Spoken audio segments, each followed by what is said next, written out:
Often our kids who are struggling with anxiety or OCD want us to rescue them. And to be totally frank, a lot of times I want to rescue them too, or you want to rescue them because we don't want to see them suffer. And we suffer when our kids are struggling. This happened recently with my son who's having a hard time going to in-person school. He goes into in-person school only on Fridays.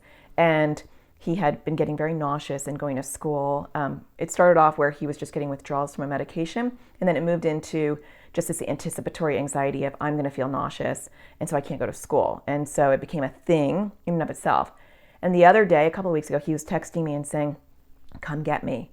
And he needed to see a light at the end of the tunnel, but I also wanted to delay it. And so I'd say, "Okay, I'm going to get in the shower, and then we'll see how you're doing." And then he still wanted me to come. And then I was like, "Okay, I'm going to go to the parking lot near your school and then we'll see how you're doing."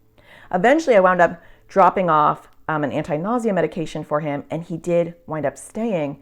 And it was at finding that balance of how to get him to use his skills, but also giving him some hope and a light at the end of the tunnel, that I was kind of moving towards him.